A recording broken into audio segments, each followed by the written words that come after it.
Hello, good morning to all of you. आप सभी लोग कैसे हैं? आई होप आप सभी लोग बहुत अच्छे होंगे, राइट। तो चलिए हम अपना जो हिस्ट्री है, हिस्ट्री का लेक्चर कंटिन्यू करते हैं।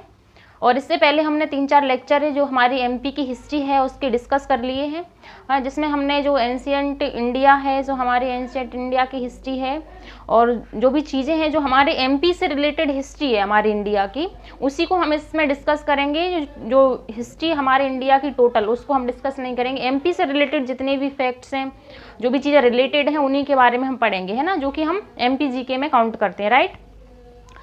तो कल हमने पढ़ा था, इससे पहले वाले लेक्चर्स में हमने पढ़ा था मौर्यन एम्पायर, है ना, मौर्यन एम्पायर को हमने पढ़ा था, है ना।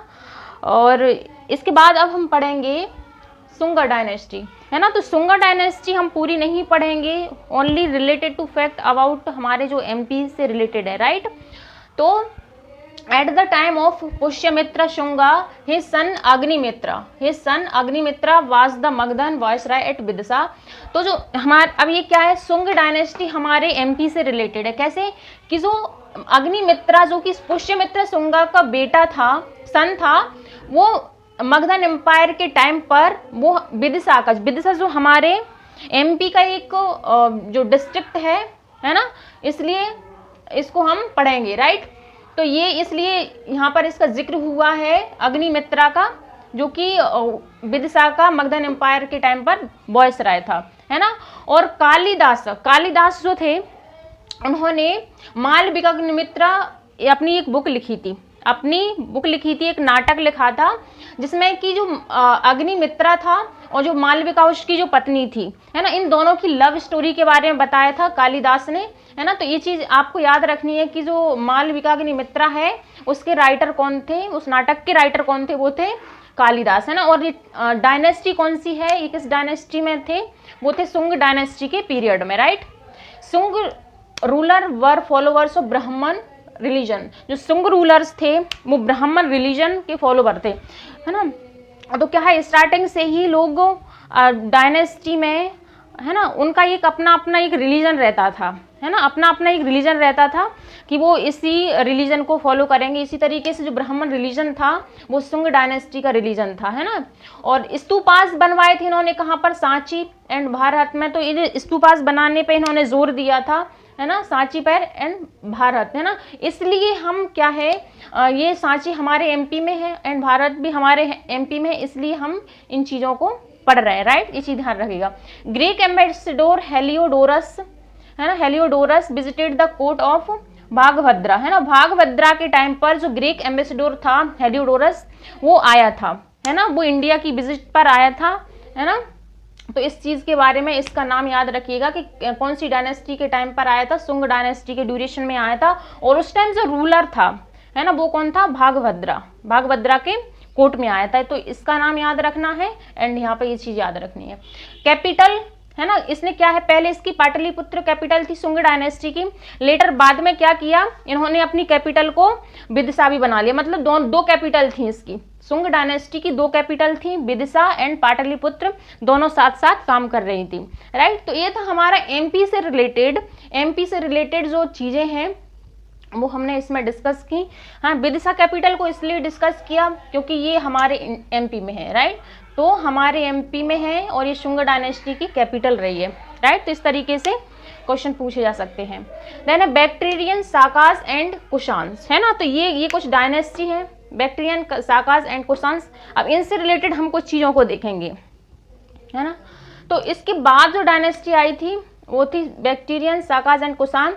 तो जो क्या है, जो रूलर्स थे वो जो जिस भी डायनेस्टी के रहते थे वो कुछ ना कुछ नया करने की कोशिश करते थे, जिससे कि उनकी जो एक छाप है, उनका जो रहता है एक तरीका, जैसे कि कॉइन प्रिंट कराना अपने नाम से, है ना।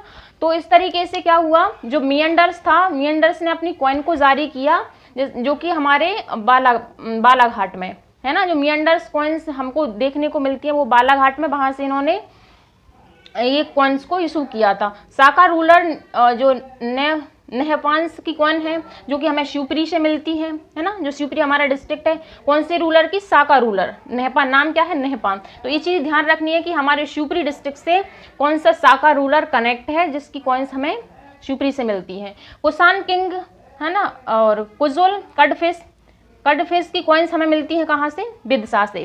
कौन से रूलर की, कुषाण किंग, है ना। तो इस तरीके से कुछ किंग्स हैं, कुछ डायनेस्टी हैं जो हमारे एमपी के उस पर्टिकुलर प्लेस हैं, वहाँ पर उनकी कुछ चीज़ें मिली हुई हैं, उनसे रिलेटेड कुछ चीज़ें मिली हुई हैं, उनके कॉइन्स मिले हुए हैं, है ना, सिक्के मिले हुए हैं, जो भी किंग रहते थे वो जारी करते थे, है ना। तो इस तरीके से जो कुषाण किंग है उनकी कॉइन्स जो मिली हैं वो बिदिशा से, एंड जो साका रूलर है उसकी शिवपुरी से, एंड जो मियंडर्स था उसकी कॉइन्स मिली हैं बालाघाट से।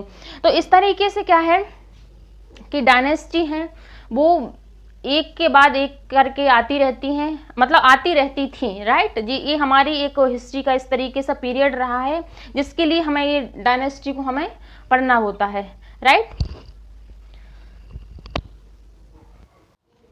अब नेक्स्ट है हमारी गुप्ता डायनेस्टी।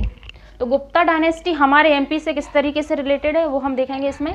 तो जो गुप्ता डायनेस्टी है ये हमारे अवंती का पार्ट रही है ना, अवंती इसका हमारी जो गुप्ता डायनेस्टी थी उसका अवंती पार्ट रही है, जो कि हमारा जो मालवा वाला रीजन है, मालवा वाला पूरा एरिया आ जाता है ना।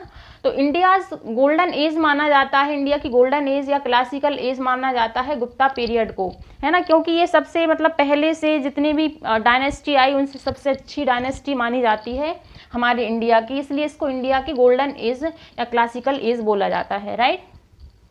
चंद्रगुप्त सेकंड जिसे विक्रमादित्य बोला जाता था, उसको उसने डिफीट किया था साकाज ऑफ उज्जैन, है ना, जो साका रूलर थे उज्जैन के, उनको डिफीट किया था और उज्जैन पर उसने कब्जा कर लिया था, और उस उज्जैन को ही इसने फिर बाद में अपनी जो गुप्ता डायनेस्टी है उसकी कैपिटल बना दिया था, राइट, है ना। तो इस तरीके से रिलेटेड है ना ये हमारे एमपी से कि जो गुप्ता डायनेस्टी की जो हमारे उज्जैन की एक जो सिटी है वो उज्जैन कैपिटल रही है गुप्ता डायनेस्टी की, राइट, इसलिए ये इंपॉर्टेंट बन जाता है।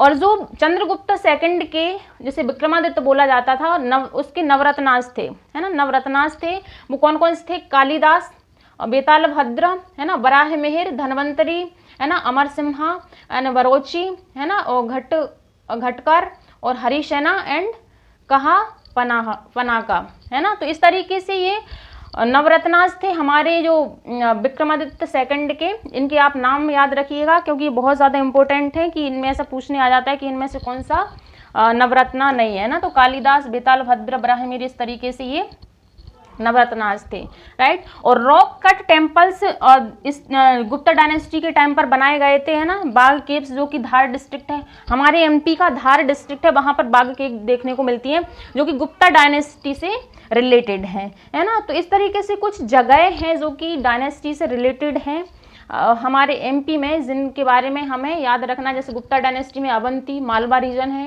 है ना, और ये उज्जैन, देन यहाँ ये आ जाती बाघ केव्स जो कि धार में है, नवरत्नास हैं, कालिदास, बेताल भद्र, है ना, इस तरीके से ये सारे आ जाते हैं, राइट। तो ये हमारी है गुप्ता डायनेस्टी, है ना। तो चलिए ये 3 डायनेस्टी के बारे में हमने आज पढ़ा है। इस तरीके से हम धीरे धीरे करके मतलब छोटे छोटे लेक्चर्स बना रहे हैं जिससे कि आपको इन चीज़ों को रिवाइज करने में और पढ़ने में मतलब थोड़ा ज़्यादा टाइम ना लगे, आप इजीली पढ़ सकें आराम से, छोटा लेक्चर समझ के, है ना। तो इस तरीके से आप अपने लेक्चर्स को कंप्लीट करते रहिएगा और आपको वीडियो इस तरीके से आपको मिलती भी रहेंगी, राइट। तो चलिए आज के लेक्चर में हम इतना ही पढ़ते हैं। अब नेक्स्ट जो हम पढ़ेंगे वो हम पढ़ेंगे जो हमारा मिडाइवल इंडिया है उसकी हिस्ट्री के बारे में पढ़ेंगे, राइट। जो हमारा मिडाइवल इंडिया है उसकी हिस्ट्री में पढ़ेंगे, कौन कौन सी डायनेस्टी आई, कौन कौन से रूलर्स हैं, यही चीज़ें आती हैं हमारे मिडाइवल इंडिया में, तो उसके बारे में हम डिस्कस करेंगे, राइट, नेक्स्ट लेक्चर में। तो चलिए आज के लिए इतना ही। Thank you to all of you.